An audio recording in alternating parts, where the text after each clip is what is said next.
everyone, welcome. So you've heard about this thing, you've been hearing about it, you might see a little bit of it, called piecing in the hoop. What is it? What do you do? Piecing in the hoop is piecing our quilt blocks in the hoop of our embroidery machine. That's right, our embroidery machine. So hi everybody, I'm Diana here at Sew Uncommon. I'm the owner, the digitizer, the educator here. I'm kind of the girl of all trades. And piecing in the hoop is a great way to either come back to quilting if maybe you've had problems with your hands or something and you can't quilt so easily, or if you're brand new to quilting and you're like, you know what, I'm really not into how my mom and my grandma quilt anymore. Well, this is not grandma's quilting, although it can be grandma's quilting because she can do it too. I've been quilting for close to 55 years now. And yes, I started when I was very young, but I loved my grandmother's quilts. They were bright colors and I adore color so much. I'm the person that gets stuck in the paint store and closes it down, and I still haven't picked that paint color. I love paint and color. And so I loved the colors. I loved the shapes, and I love that the shapes, I didn't have to draw them. I could like cut geometric pieces and sew them together and they would look like that. I could do that. And so with some help from my grandmother, quilting became a lifelong passion for me.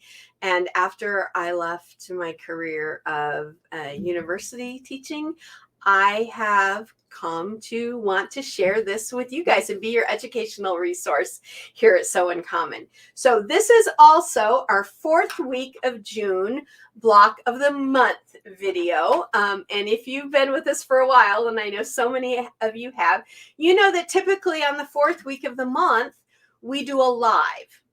And you're saying, this is not live, Diana, what's up? Well, we have so many wonderful new subscribers here to our YouTube channel and to the website. And some of you have had some questions like, how I see this, I grabbed your free patterns, I want to do it, but can you show me? Now, I could say, oh, just go watch any of our videos and you'll figure it out. No, that's not what we're about here at Sew Uncommon. We're about showing you how to do these. So today we're going to finish talking about the block of the month, and I'll tell you how to get that pattern in case you don't have it yet. But we're going to demonstrate, or I'm going to demonstrate for you how to piece the most basic block that we use in quilting, the half square triangle. I will also talk about some tools and things, so we'll get you all nice and ready to go sit down at your embroidery machine and start making some great pieced quilts. Because the half square triangle, you guys who have been here know I'm going to tell you this, it's the most often used block we use. You have to learn how and be proficient at the half square triangle. But it's so easy and it's so much fun. Now, the blocks of the month, that's where we'll start today. The blocks of the month for 2023 are all free over at our website. And so this month, we've been talking about that beautiful quatrefoil block. I will link at the end of this video, the video on this block and the video from last week where I talk about a couple of variations of that block that we did. So I did this variation for you just to show you how you can change things up. And look at what a different block you get. Quatrefoil, also quatrefoil, looks completely different, right? If you want to name this one something else, go for it, because I don't know too many people that would guess that that's really the quatrefoil block. And then we also last week talked about this variation. Now this variation, there's also a pattern out on the website. It's free. So when you get your patterns, you get your digital designs for your embroidery machine. You get any templates, any pictures, written instructions, all your measurements, all of that. And then starting with this block, and I just had it, let me grab it. Oh, I just had it right here. Hang on. There we go. Starting with our June block of the month, you're now with all of our blocks, whether they're free or for purchase, you're going to get a coloring sheet. What's that about, right? I don't have time to color. Well, here's what I say. Color then cut your fabric. So if you've been a quilter for a while, have you ever chosen a piece of fabric that you had and you just have a little bit of it and you think, ooh, I could use it for this block, and you go to start cutting it up and you realize you don't have enough of it for the amount of segments that you need, or that color didn't really go right where you thought it was going to, and now you've cut up that beautiful fabric you love and you don't know that you'll be able to use it again in those cut pieces. So maybe it now has to go in the scrap bin. Well, we don't want that. We want us to be able to be efficient with our fabric and get the most use out of it as we can. So that's why I've given you the coloring sheet. I did a little video on this earlier in the week, a shorts video. I know some of you have seen it, because I've gotten great feedback from you that you really like this idea. So for our blocks prior to June, as I can, I will update them, but that's going to be a while because we have our new product pack coming at the end of the week, which is going to be, I will tell you, your half square triangle, your quarter square triangle, and your squares in 4 sizes for each of those, because each of the sizes you're going to get are going to give you the right sizes to do just about any quilt you want to do. Okay. And the blocks of the month this year are all 15 by 15 or jumbo blocks that are so super popular.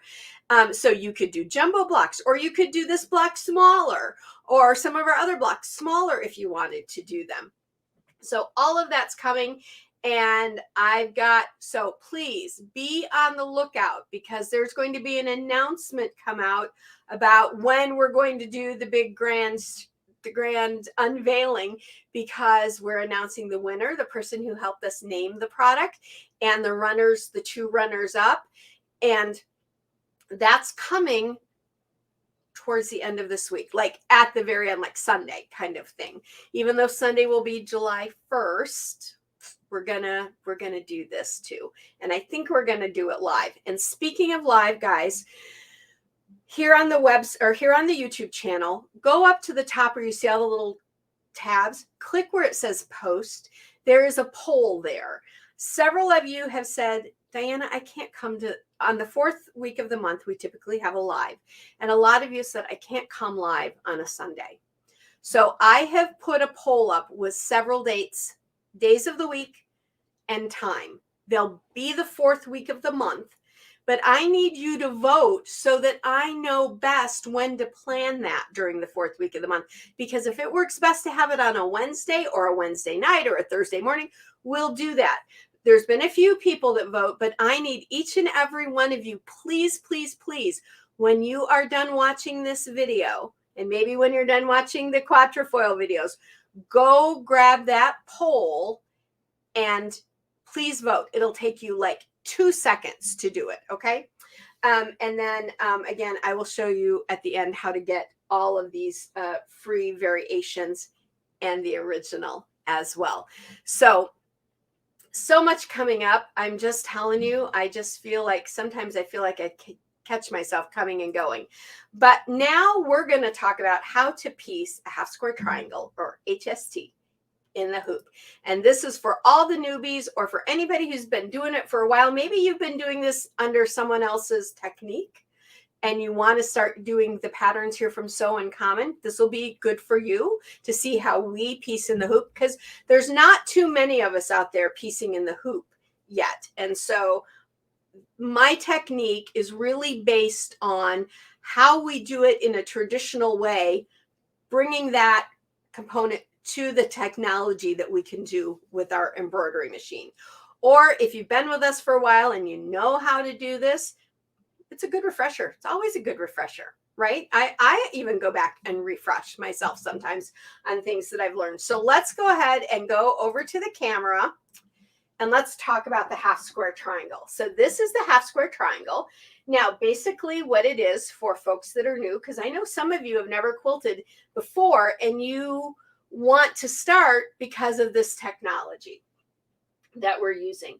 So a half square triangle is a square, and it's a square that's cut in half on the diagonal. So instead of having what we sometimes call a split rail, where your square is cut in half on the vertical in the center. This is cut in the center on the diagonal. Triangle here, triangle there. So half square, square, half square triangles. Okay. Typically they're done with lights and darks or solids and prints, anything like that. Whatever works for the pattern that you're going to use. And that's where your coloring sheet will come in. In our new basics package coming out, you're going to get a coloring sheet for the half square triangle. So that will be helpful for you. Whatever your pattern is going to tell you and whatever your fabrics are going to be used, typically a light and a dark, or if you're using all the same colors family, like a dark, we'll say a dark navy and a light blue or something like that. Okay, so that there's contrast there, because typically each half will create a different part of the pattern within the overall quilt. And sometimes the lights will create a whole secondary pattern while the darks create the main pattern, or vice versa. Okay, so more about that to come when we talk about our new basic set. But that is our half square triangle. Now here are some tools that I highly recommend. One is a good piecing thread. I like using a light dove gray. It is a regular 40 weight embroidery thread, or you can use a 60 weight embroidery thread. That takes a little bit of extra bulk out of your seams, either one. Your bobbin, a regular embroidery bobbin, works just fine for piecing. Why gray? Because it blends in with all colors, and you're not going to see it when you're piecing your block together. There is some sewing done on these jumbo blocks on your sewing machine, but you do not need a 1/4 foot or anything like that. And we've talked about that in some other videos. And of course, we will talk about that again as well in another video. But for now, we're practicing, we're learning how to piece in the hoop, just the block itself. So I like the 0184 by Isacord.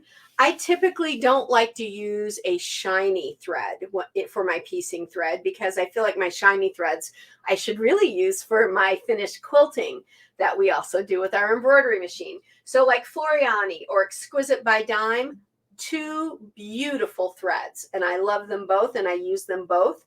But I don't use them for piecing, because this one, you can see, beautiful thread. If I want something more matte, Isacord is my go-to there typically. And so it also makes it a great piecing thread. Now today I'm going to piece in a black thread so that you can see it better. Some other things you're going to need. I highly recommend a good fabric glue stick. I have a video here on the website or on the YouTube channel about glue sticks and why I like the ones that I like. Please go take a look at that. That can be helpful for you. So a fabric glue stick, a just good old traditional seam roller, because when we piece in the hoop, we piece one side down, then we attach the second piece and flip it over and then stitch it out to tack down the whole piece. So it's called stitch, flip, stitch again. That's kind of how I remember it.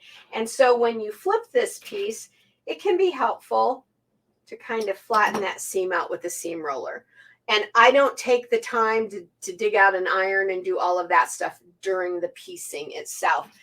A seam roller will work great. I try to be very careful. If I use, a lot of times you'll hear finger press. See what I'm doing when I finger press? Do you see what's happening? How my fabric's moving? I'm actually stretching my fabric. You really have to be careful when you finger press. And so for me, I know I don't get the kind of seam press that I like when I do my finger press, because if I do, I'm possibly pulling this, and this is a bias here. So if we're careful there, we don't have to worry about the bias in the hoop the way we do typically in traditional piecing. That's why a good seam roller, just to give that a nice little roll, will flatten that just what you need while you're piecing. And then of course you need a really good pair of snips. I really love the Karen K. Buckley because of the serrated blade. This micro serration on the blade really helps to keep your fabric from fraying, which is something that we're always trying to do as quilters or sewers for garments and things. So I really love these, and I love the smaller ones that have the green handle. These are the best I've ever used for snipping threads. Very fine blade, also has that micro serration, so I like that. Now, they have another pair that looks like this, but the handle's a different color. It's a pretty aqua, which is like my favorite color, but they are kind of an all-round scissor. They don't have the micro serration, so I don't use them for quilting. I like this pair with the lime green handle for what we use and need in the hoop. And then, of course, you'll need a rotary cutter for cutting your fabric. A traditional 45 millimeter rotary cutter works beautifully. No problem there. I really like taking a 45 millimeter handle and adding a 45 millimeter pinking blade. And the pinking blade I like for this reason. Now, I've cut this already, so I'm going to just put it back together. I've got my 2 pieces of fabric here. And the reason I like to cut my pieces on the diagonal with my pinking blade is, again, that blade, all those little notches, take some of the bulk from your seam, and it helps to prevent some fraying. So I love that. Now, when I give you instructions on mine, I always give you a generous size for your cutting, because I never want you not to have enough fabric. I'd rather you have a little bit of waste on your edges when you trim than not have enough, because if you don't have enough, you must start over. So I just stack mine up. I cut them on the diagonal, and when I do that, I end up with 4 pieces. So from 2 squares, I end up with enough, I can get mine apart, I end up with enough for 2 half square triangles. So that's great, because usually we have a lot of half square triangles to make. So that's what I like for my tools. Now I'm going to set these over next to my machine. And I'm going to talk briefly about stabilizer. Now, stabilizer, there are 3 of them that you can use. A poly mesh no-show cutaway works beautifully. That will stay in your piece. So again, you know, I do have some videos on stabilizers. Please watch them, because I think they'll be really helpful for you. My favorite to use is a good old wash away, the kind we use for freestanding lace and embroidery, because you can get this to come out of your block completely. I'm working on a video series to help you with that. I really like using just a water pen to take it out of my seams, just these pieces out of my seams, so that I don't have bulk in my seams. But I'm coming up with a whole video series that I am in the process of working on to help you get them out. So here, in May, we did the log cabin and some of its variations.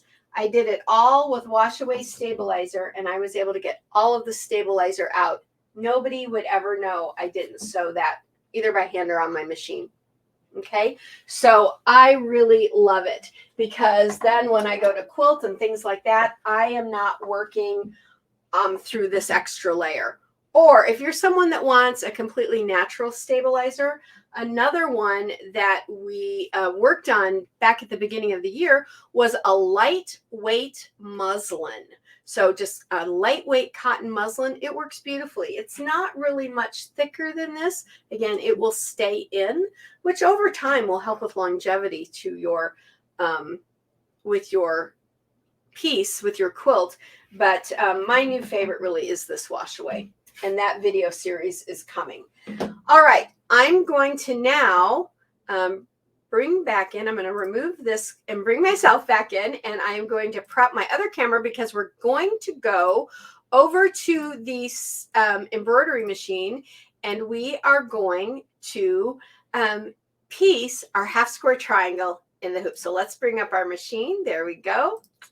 Here we go. So I already have my hoop. Now, even when we do jumbo blocks, typically your largest segment for your blocks is no more than 5 by 5.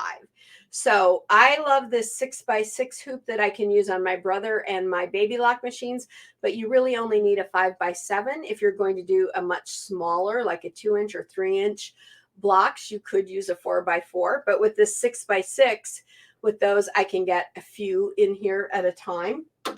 But today we're just going to do the 1/2 square triangle. So I'm set up. Let me see if I can get that up a little closer for you. There we go. Now I've got my 2 fabrics here, and so I've cut them into the triangles that I need. And I've got my design up. And the very first thing it has me do is stitch out what I call the boundary box. The boundary box will give me the final shape of and size of my overall block. So that's what it's going to do. And you should be able to see it a little bit because I'm using black thread instead of my gray. And we're not doing a huge 1/2 square triangle here because I want you to be able to see it. So that's my boundary box, just like that. Now, the second step of stitching out is to stitch out my placement box for my first piece of fabric. So let me bring this out a little bit so you can see it. So there's my boundary box. That's how big my finished 1/2 square triangle would be. I believe this is a 3x3. Yes, that's what it is. Now I'm going to stitch out my placement box for my first piece of fabric. So the very first 2 steps, typically when piecing in the hoop, is done right on the stabilizer. And this tells me exactly where I want to place that first piece of fabric. Now here is where a fabric glue stick can come in handy, because what I like to do is I like to go straight, so you can now see both halves. I like to go straight in that first upper half, or wherever it tells me my first piece will be, but for my 1/2 square triangle right in here. And I like to put myself a little X of glue there. It's completely wash away and fabric friendly. I talk about glue sticks in a lot of my videos, so I'm not going to bore you with it now, but it will be helpful if you watch those later. If you watch the ones on why I like which sticks, I'll talk about that some more in there. And now when I do a 1/2 square triangle, I like to start out with my lighter fabric on top, because when I flip my second piece, I won't get so much shadowing. Now, shadowing doesn't bother me a lot, but we're taught, kind of drilled into us, to try and avoid it. So I usually do a lighter piece on top. Now, now this is much bigger than I need, but I want you to be able to see this. So I can feel right here where my stitch line is. So there's my stitch line, and there's the end. So I only need 1/4 of an inch. So that's quite a bit of overhang, and that's fine because I have plenty on all of my sides, and I can trim that, or I can kind of feel it a little bit easier. So right there, I'm a little bit closer to my 1/4 inch. You get the feel for that really quick and easily. I'm going to lay that in here, and now we're going to stitch down my first piece of fabric.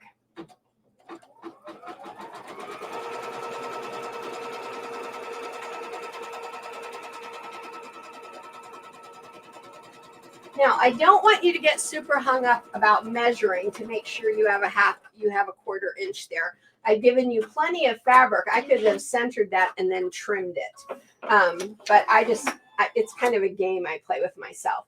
Now, with the 1/2 square triangle, I could come in here right now and trim this on these 2 sides, but these are going to be my outer sides, and I'm going to trim this all out of the stabilizer at the end. And I want enough fabric to make sure that I have enough to trim an exact 1/4 inch, and you'll see how that works really easily. So I'm going to leave this, and because I was really good about getting that pretty close to that exact 1/4 inch right there, I don't have to trim that. But if I had centered this and had a lot of fabric here, I would just come up and eyeball that 1/4 inch and get that right out of there, okay, that bulk.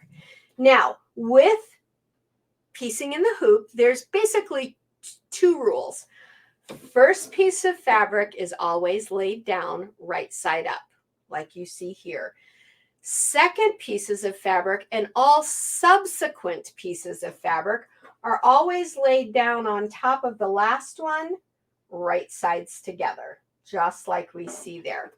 So right sides together. Now, if you'll notice, when I laid this down, I laid it down so I could just barely see that fabric underneath right here. I like to do that just to make sure I've given myself, now I have plenty there, but I like to see just a little bit of that fabric peeking out. And now we're going to stitch it down.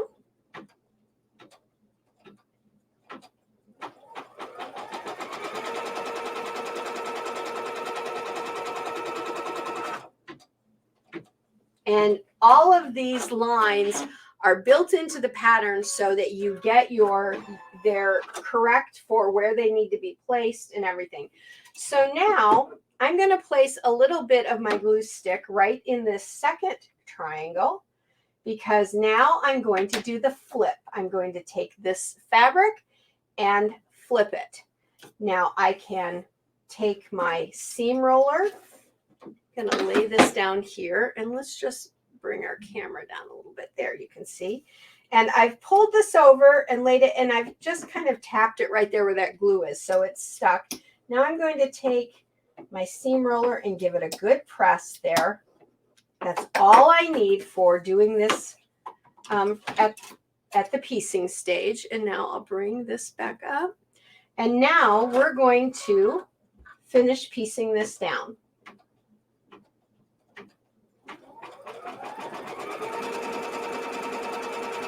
And I've given myself a really generous amount of fabric. You wouldn't probably have quite this much, but I always give you a generous amount so that you have plenty.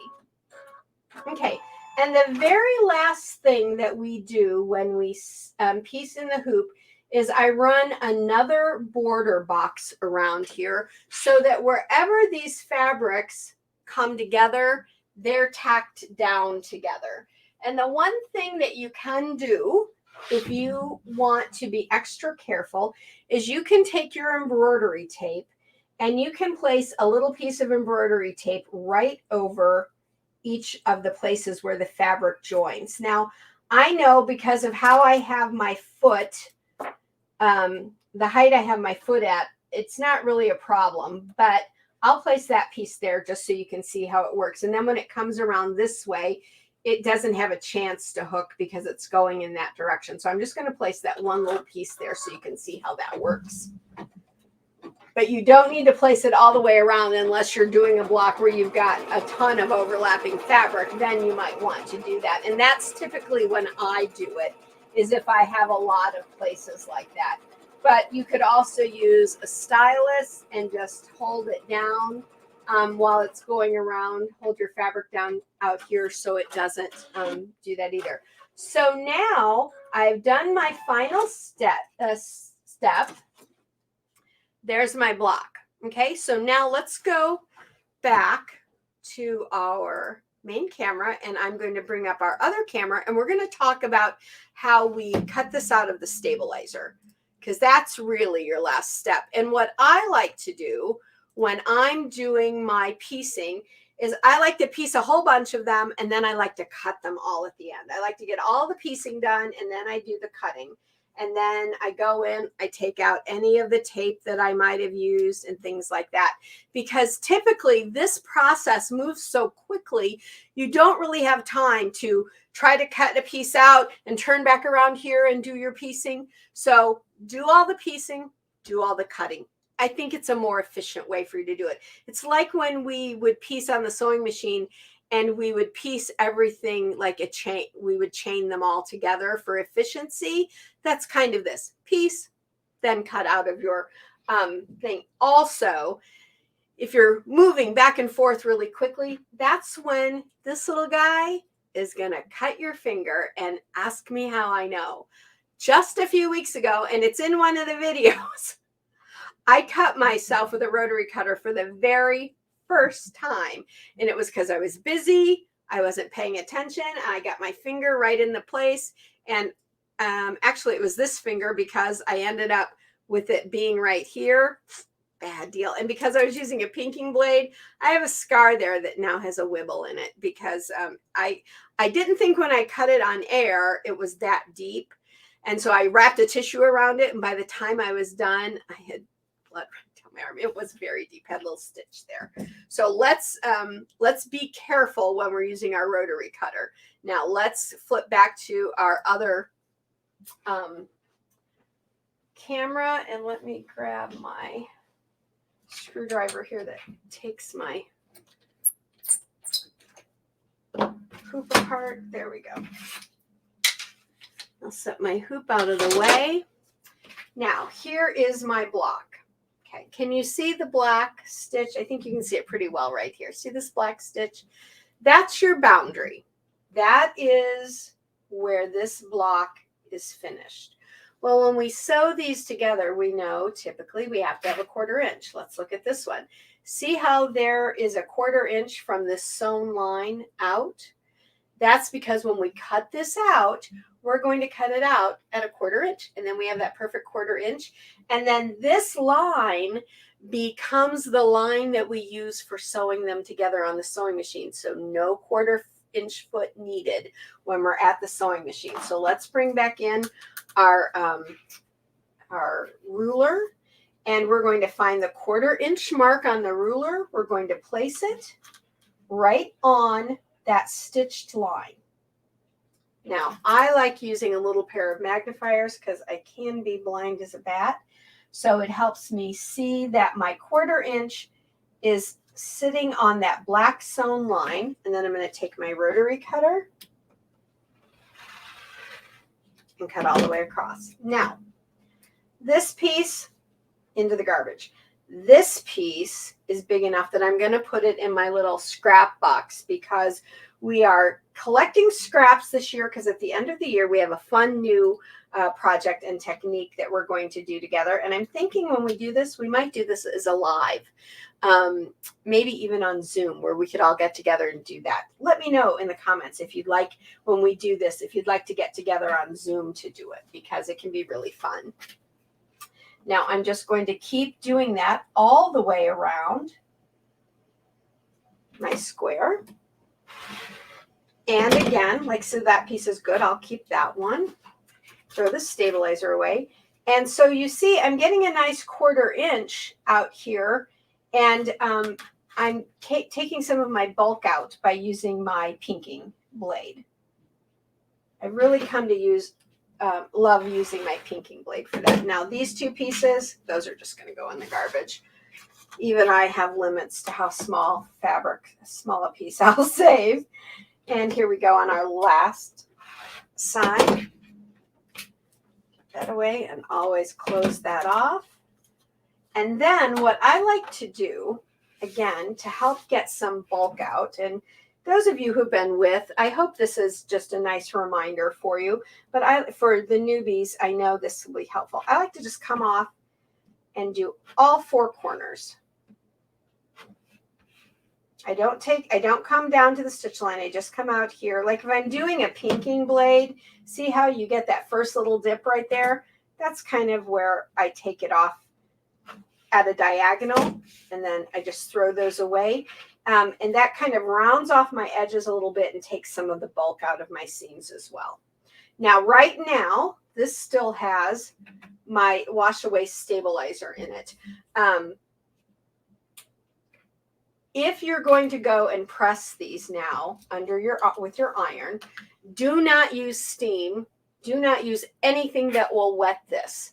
The second you wet this and apply heat to it, it's going to just kind of scrunch up into a little ball, and then you can get it to come apart and be relatively flat again, but it takes a while. So I am going to be working on that new video series some more this week. I hope to get it out pretty soon. And that video series will come out separate from our Sunday block of the month videos. But it's really important to watch that if you're going to be using your wash away stabilizer. But for now, my pen here, my water pen, I can just come in here. All I have in here is water, no softeners or anything. But I can just run it along my seams So this is great to do when you go somewhere and you're going to piece, like if you're going on a weekend or you're going on a class and you've decided to piece on your embroidery machine. And then once that starts to loosen up, all of that can just come out. And I usually like to have tweezers by too, because this gets kind of sticky. Now, this works and this works just fine. But the new technique I'm going to show you is going to help you get, you know how sometimes when you use a wash away stabilizer, you end up with a little stiffness in your fabric from the wash away? Well, with the new process I'm going to show you, you won't get that stiffness. It will be completely soft like your fabric, like it'll be completely soft like this piece of fabric is. So now I could take this over to my sewing machine and press it, and that would dry that, and I wouldn't get that shrinkage and all with it.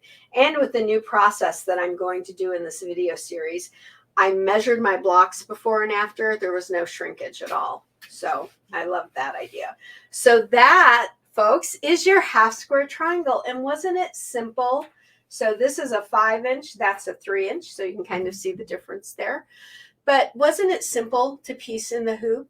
So for those of you that are new, I wanted you to be able to see that because I think it is helpful. You might have been piecing in a more traditional way before and you're thinking, oh, this will be easy. I can follow her instructions, and hopefully the instructions were easy, and you can. And there's always a video to go with things.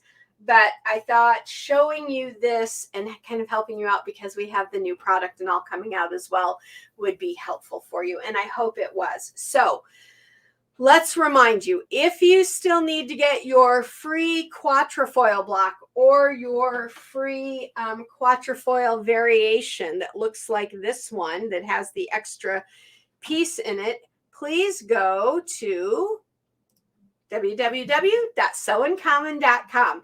And I know a lot of you have gotten it because the last couple of weeks I have been refilling pattern inventory every single day, guys. That's so great. I just love it that you guys are grabbing them. But I know there's some of you real new that haven't yet. Maybe you're a little nervous about doing it. Go get them. Go grab them. They're free. Grab them. And we have a few in there that are for sale at very low prices. And so if you're ready to step out, maybe try some scrappy piecing and things like that with different blocks, look around for those, because my pattern prices are really inexpensive and it helps me to bring you more and more here at Sew Uncommon. So I do appreciate that as well. And I have some finished quilting pieces out there that I've done for you, and a quilt pattern that's out there and stuff like that. So there's lots more coming. We're really trying to build the inventory, but I work 12 hours a day for you guys on this stuff. And so, and I love it. But I have to sleep sometimes. So, I can only get it out so fast. I know you all understand that. But get your free patterns at sewincommon.com. If you want to contact me, you can do that at support@sewincommon.com. I'd love to hear from you. If you have a question or something, please contact me. That's how I got a lot of the questions that were asking me about the process for piecing. That's why instead of doing a live, I decided to do it as a demo, because answering those questions was easier doing it as a demo than just talking you through it. I wanted you to see that. And then you can post photographs of your blocks at Sew Uncommon on Facebook. You could also join us over at Sew Uncommon on our Instagram channel as well if you want to. If you like to flip through Instagram and see the reels and stuff, I put some of those out as well. We have tons of shorts videos here on our channel. Take a look at those shorts videos, everybody, because they have a lot of tidbits in them, like tips and tricks that I might not get into the full-length videos, or they might be a teaser into one of the full-length videos. So give those a try as well. And don't forget, with our June block of the month, you're getting that new coloring sheet. And be on the lookout this week for an announcement about when we're going to do the announcement. And I'm just going to tell you, we're going to do that announcement live. I don't want to do it as a video. I want you guys to be able to come and be there. So that leads me to my last point. Let me take a sip of water. I'm losing my voice. Go take the poll. as soon as you're done watching this video, go take that poll and let me know when you want the live event for the 4th week of the month, because the more of you that vote, that will help me structure that week for you better. And it's all for you guys. So please help us out by telling us when of those that you are listed would work best for you. Okay. Not all of them might be absolutely perfect, but you might go, oh, I could probably come that day more often than not. Okay. And it's always just the 4th week of the month. All right, everybody. I hope you enjoyed. I hope this was helpful. Please let me know if you have questions. You can always leave questions and comments right here in the video as well. You don't have to send me email. It's easier for you just to go, hey, how did you do that? Or what did you do this again? Blah, blah, blah. Drop it right in the comments, because I love to hear from you guys. And until next time, I'll tell you what I tell everybody. So if you're new, you might not have heard this yet. Every single time I tell you guys to go sew life beautiful. Every quilt block you make, every quilt you make, you're putting your art out into the world and making it a more beautiful place. So enjoy your week, everybody. I'll see you soon. I can't wait to see you at the end of the week with our new product video, or our new live for the new product. Until next time, bye, everybody.